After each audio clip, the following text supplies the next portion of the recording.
तो हेलो मेरे प्यारे बच्चों, आप सभी को स्वागत है। आज हम प्रश्नावली 3.5 का क्वेश्चन को आज हम लोग सॉल्व करते हैं। तो क्वेश्चन दिया हुआ है एक में कि निम्नलिखित समीकरण युग्मों में से किसका एक अद्वितीय हल है, किसका कोई हल नहीं है, या किसके अपरिमित रूप से अनेक हल है। अद्वितीय हल की स्थिति में उसे वृत्त गुणनखंड विधि से सॉल्व करना है। ठीक है, तो हम लोग पहला क्वेश्चन को सॉल्व करते हैं। तो क्वेश्चन एक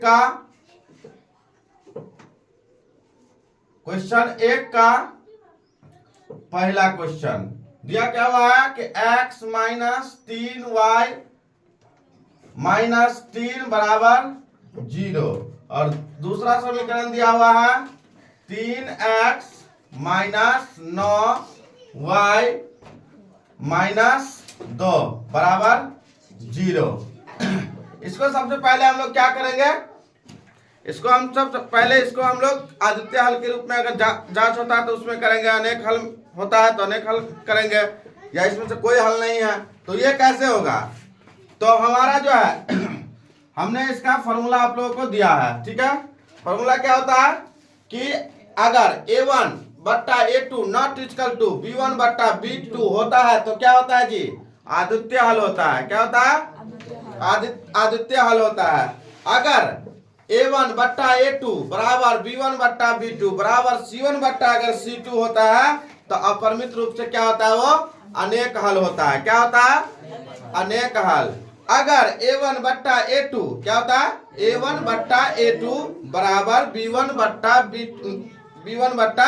b2 not equal to c1 बट्टा c2, तो इसका होगा युग्म जो है कोई हल नहीं है। ठीक है, तो हम लोग इसको जांच करते हैं। तो सबसे पहले लिखेंगे इसमें a1 कितना है, 1 है। b1 कितना है, b1 कितना है, माइनस 3 है। और c1 कितना है, माइनस 3 है। और a2 3 है, b2 माइनस 9 है, और c2 माइनस 2 है। इसको हम लोग अगर बैठाते हैं तो a1 बट्टा a2 करेंगे अगर, तो हम लोग इसमें जो है पहले एक बट्टा, पहला क्या है 1/3, हम लोग डायरेक्ट बैठाते हैं इसको 1/3। अब देखो इसमें जो है माइनस 3/9, तो ये 3 माइनस से माइनस कैंसिल, 3 तिया 9, तो बराबर हो रहा है। तो हम लोग आगे बढ़ेंगे। अब देखो माइनस 3/-2, माइनस से माइनस तो कैंसिल हो गया।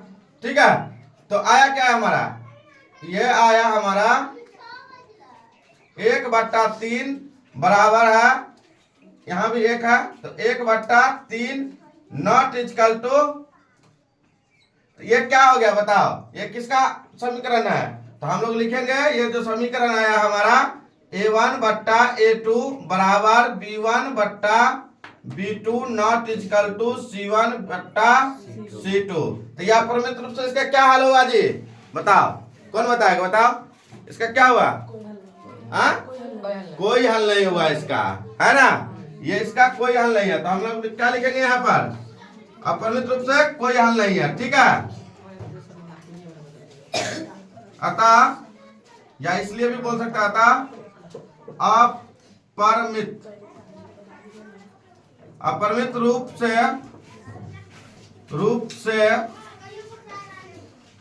कोई हल नहीं होंगे। ठीक है, समझ में आया जी।